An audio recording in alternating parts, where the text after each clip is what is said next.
Investment model in India में basically हम देखेंगे कि स्टेट प्लानिंग से कौन कौन से इन्वेस्टमेंट मॉडल हमारे रिलेटेड है, ठीक है। तो उसमें से Harrod, Domar, Solow, Swan, Friedman, Mahalanobis, Rao, Manmohan model, ये 4 मॉडल है। तो हैरॉड डोमर मॉडल जो है वो इकोनॉमिक ग्रोथ पे एम्फेसिस करता है और बोलता है कि इकोनॉमिक ग्रोथ जो है वो हमारे डिपेंड करता है इन्वेस्टमेंट के इंक्रीजमेंट पे, ठीक है। जैसे इन्वेस्टमेंट इंक्रीज होगा वैसे ही हमारी सेविंग भी इंक्रीज होगी और सेविंग इंक्रीज होने से हम टेक्नोलॉजिकल एडवांस भी कर हो पाएंगे, जिससे कि हमारी ओवरऑल इकोनॉमी जो है एक बैलेंस ग्रोथ अचीव कर लेगी, ठीक है। लेकिन ये वन सेक्टर मॉडल था और ये फेल्ड हो गया अट्रैक्ट करने में कंज्यूमर गुड्स इन्वेस्टमेंट को, ठीक है। इसीलिए ये जो है मतलब इफिशिएंट कैपिटल गुड इंडस्ट्रीज को बताने में इंडिया में ये मॉडल परफॉर्म करने में लैग्ड हो गया, ठीक है। फिर नेक्स्ट आता है स्लो स्वान मॉडल। ये न्यू क्लासिकल मॉडल है और ये हैरड डमर मॉडल का एक्सटेंशन भी है और इसने एक न्यू टर्म दिया है प्रोडक्टिव ग्रोथ। मतलब ग्रोथ तो हो, ठीक है, हैरड डमर मॉडल ने कहा कि ठीक है ग्रोथ होने से हमारा इकोनॉमी जो है बैलेंस सिचुएशन पे आ जाएगा या प्रोग्रेस हो जाएगा, बट प्रॉब्लम ये है कि ग्रोथ जो है वो एटलीस्ट प्रोडक्टिव तो हो, ऐसा तो ना हो कि इनइक्वालिटी बहुत ज्यादा हो, किसी के पास बहुत ज्यादा इनकम है, किसी के पास वो एक मतलब बिल्कुल ही नहीं है। सो मतलब दैट्स वाई स्लोअर स्वान का मॉडल का है कि ग्रोथ हो लेकिन प्रोडक्टिव ग्रोथ हो, ठीक। तो Solow Swan model of economic growth postulate a consumer production function linking output to the input of a capital and labor which lead to steady state equilibrium of the economy, ठीक है। फिर next आता है फ्लिडमैन Mahalanobis model. फ्लिडमैन Mahalanobis model जो है वो इसको Nehru Mahalanobis model भी कहते हैं क्योंकि जो महालनोबिस थे उनको बुलाया गया था for planning to India, for planning for India, ठीक है। तो उन्होंने इसको इसीलिए नेहरू महालनोबिस मॉडल भी बोलते हैं और ये 2 सेक्टर मॉडल है। अब इसको लेटर डेवलप्ड करके 4 सेक्टर मॉडल में भी कन्वर्ट किया गया है, ठीक है।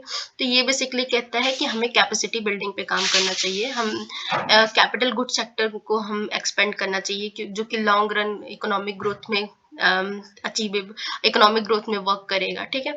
और it leads to industrial investment toward building up a domestic consumption good sector, ठीक। फिर राव महालनोबिस मॉडल जो है वो 1991 में आया था, जो doctor Manmohan Singh prime minister थे एंड नरसिम्हा राव जो थे, सॉरी, डॉक्टर नरसिम्हा राव जो थे वो हमारे प्राइम मिनिस्टर थे और जो मनमोहन सिंह थे वो जो फाइनेंस मिनिस्टर थे। तो इकोनॉमिक लिबरलाइजेशन लाने के लिए ये जो राव मनमोहन मॉडल लाया गया जिसमें कि कितना हम एफडीआई इंक्रीज कर सके ड्यू टू एलपीजी पॉलिसी, ठीक है, लिबरलाइजेशन, प्राइवेटाइजेशन एंड ग्लोबलाइजेशन से। फिर अदर इन्वेस्टमेंट मॉडल भी है हमारे, induce investment, leverage, saving lead growth model. Saving lead growth model बहुत इंपॉर्टेंट है जो कि हमारे इंडिया में सिग्निफिकेंट है। फिर आता है डिमांड लेड ग्रोथ मॉडल और कंजप्शन लेड ग्रोथ मॉडल। मतलब इंपॉर्टेंट तो नहीं है but if you want you can study. फिर टाइप्स ऑफ गुड पे आते हैं। तो डिफरेंट टाइप्स ऑफ गुड है इकोनॉमी में। फर्स्ट है normal, luxury, inferior good, necessity good, comfort good, complementary good, substitute good, गिवन गुड और बेबलन एंड स्नोब गुड भी है एक। फिर उसके बाद आता है merit good, demerit good, private good and common good, club good, public good. फिर rival and non rival goods भी आते हैं। तो एक एक करके देखते हैं कि कौन कौन से ऐसे गुड्स मतलब क्या क्या है इनका। तो पहले जो नॉर्मल गुड है वो means increase in income in causes in increase in its demand. जैसे जैसे नॉर्मल गुड बेसिकली क्या होता है कि जैसे जैसे हमारी इनकम इंक्रीज होगी हमारा डिमांड भी इसके लिए बढ़ता जाएगा, ठीक है। ये एक तरह से positive income elasticity of demand है, ठीक। और ये नॉर्मल गुड जो है वो इनकम इलास्टिक भी हो सकता है, इनकम इन इलास्टिक भी हो सकता है। मतलब जैसे इसका सिंपली मतलब ये है कि हमारी इनकम जैसे बढ़ेगी वैसे हम इसकी डिमांड और ज़्यादा करेंगे नॉर्मल गुड्स की, ठीक है। जो नॉर्मली हम कंजप्शन करते हैं वो हम इनकम बढ़ेगी तो और ज़्यादा उसको हम कंजप्शन करने लगेंगे या और ज़्यादा स्टोर करने लगेंगे जो भी है, ठीक। लग्जरी गुड का क्या है सीन कि लग्जरी गुड जो है इनकम जैसे जैसे इंक्रीज करेगी हम इसको बिगर परसेंटेज में इंक्रीज कर देंगे इसकी डिमांड को, ठीक। जैसे कि हम देखते हैं कि जैसे जैसे हमारे पास पैसे आते हैं तो हम ब्रांडेड गुड्स की डिमांड और ज़्यादा कर देते हैं, ठीक।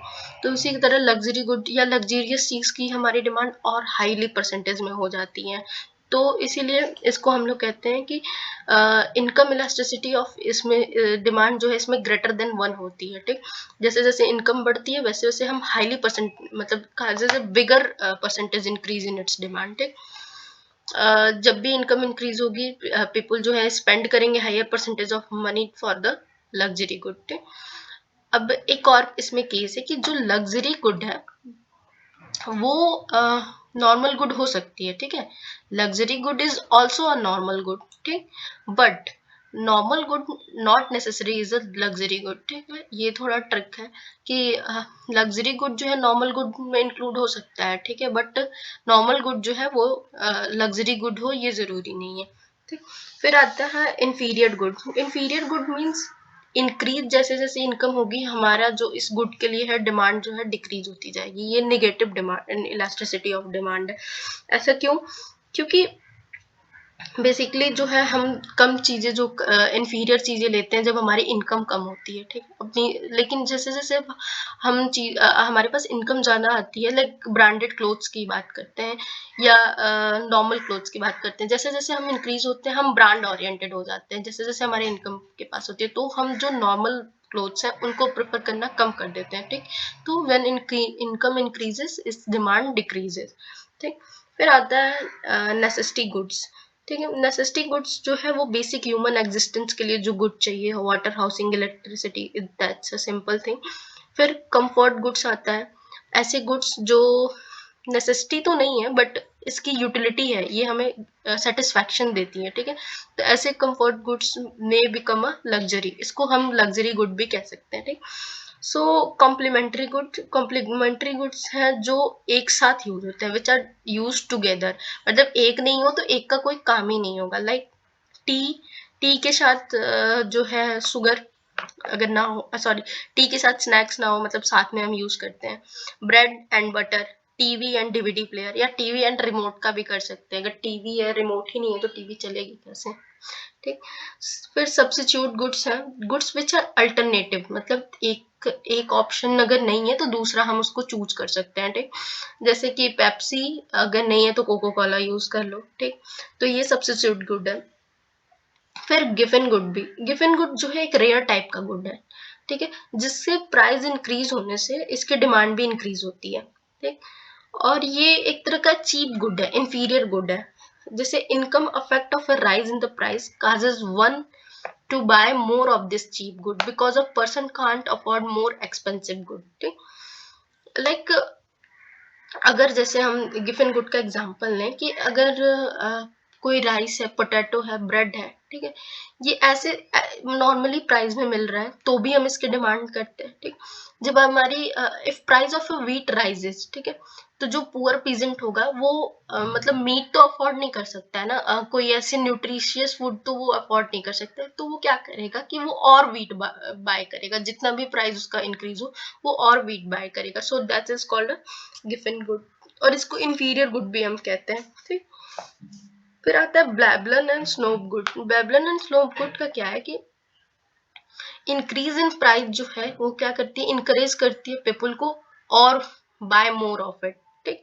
Since they think more expensive goods are better. जैसे कि एक कॉमन परसेप्शन है हमारे दिमाग में कि अगर हम कुछ एक्सपेंसिव चीज लेते हैं तो वो काफी अच्छी होती है। जैसे एक बोलते हैं ना, महंगा रोए बार बार, सॉरी, सस्ता रोए बार बार, महंगा रोए एक बार। तो सेम थिंग दैट बेबलन गुड्स के साथ है कि बेबलन गुड्स इज लाइक कि वो चीजें जितनी महंगी है वो और ज्यादा लोग उसको खरीदते हैं, ठीक है।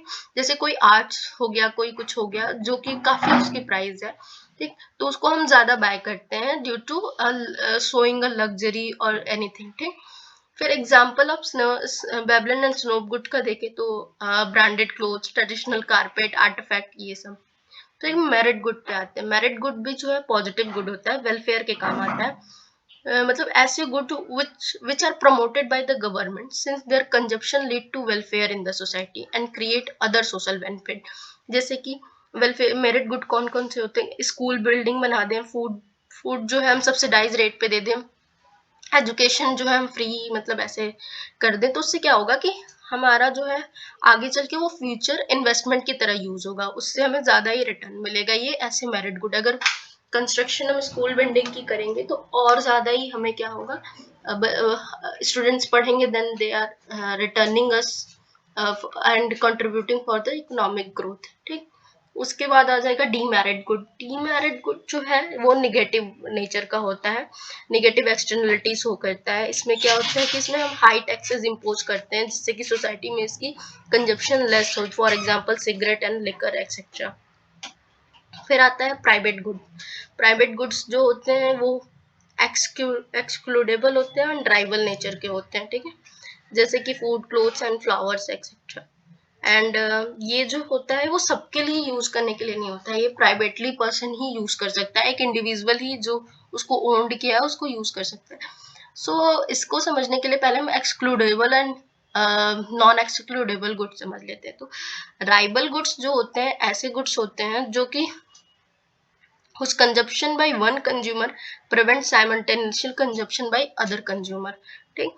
और excludable जो होता है a good for which it is possible to prevent its uses by those who have not paid for it, like कि सिंपली प्राइवेट गुड्स जो होता है उसको अगर कोई पे कर रहा है तो वही यूज कर सकता है, ठीक है, तो उसको हम लोग एक्सक्लूडेबल गुड्स कहते हैं कि जिसने पे नहीं किया वो इसमें इंक्लूडेड नहीं होगा। और नॉन एक्सक्लूडेबल गुड है, इसको हम किसी को रोक नहीं सकते हैं कि वो एक्सेस ना करे, उसने पे किया है या नहीं पे किया है। फॉर एग्जाम्पल अगर हम इसका देखें तो फॉर एग्जाम्पल अगर गवर्नमेंट ने कोई पार्क बनाया है, ठीक है, सो ये कॉमन गुड का टर्म है, उसमें कोई भी यूज कर सकता है, हम उसमें किसी पर्सन को एक्सक्लूड नहीं कर सकते कि तुम जाओ या नहीं जाओ, अनलेस अंटिल दे पे और टैक्स और not, it is never matter, ठीक है। बट हाँ अगर कोई प्राइवेट स्विमिंग पूल है अगर उसमें कोई यूज करता है तो उसमें हम एक्सक्लूड कर मतलब एक्सक्लूड कर सकते हैं लोगों को क्योंकि वो प्राइवेट इंडिविजुअल की है, ठीक। फिर कॉमन गुड जो होता है वो non excludable and tribal group goods होता है, ठीक। और ये कॉमन गुड जो है ये इजिली ओवर कंज्यूम होता है, ठीक है। और इसलिए क्या फिनोमेना क्रिएट करता है, ट्रेजेडी ऑफ द कॉमन्स, ठीक है। Tragedy of the common simply means कि जब ओवर कंज्यूम हो जाता है कोई भी गुड्स को तो उसको हम लोग ट्रेजेडी ऑफ कॉमन्स बोलते हैं, ठीक है। पीपल जो है वो क्या करते हैं कि शॉर्ट टर्म गेन के लिए वो लॉन्ग टर्म कॉन्सिक्वेंस को मतलब एक्सक्लूड कर देते हैं। अगर हम देखें कि किसी रोड पे अगर मना है कि इस पे जो हैवी वेट व्हीकल्स मना है चलना, but for a short period of happiness और for a short period of saving time they use to that way. So what happen that time कि आपका फिर वो जो सड़क है वो खराब हो जाती है, ठीक। तो क्या होता है कि शॉर्ट टर्म गेन के लिए आपने लॉन्ग टर्म का एक जो है वो सड़क को जो है खराब कर दिया, ठीक। So that's why that is called a tragedy of the Commons, ठीक। फिर क्लब्स गुड जो होते हैं वो एक्सक्लूडेबल और नॉन राइवल होते हैं, ठीक है। ये क्या होता है कि क्लब गुड के लिए आपको मेंबरशिप पेमेंट देनी पड़ेगी, आप तभी इंजॉय कर सकते हो जब आप उसकी फी पे करोगे, ठीक।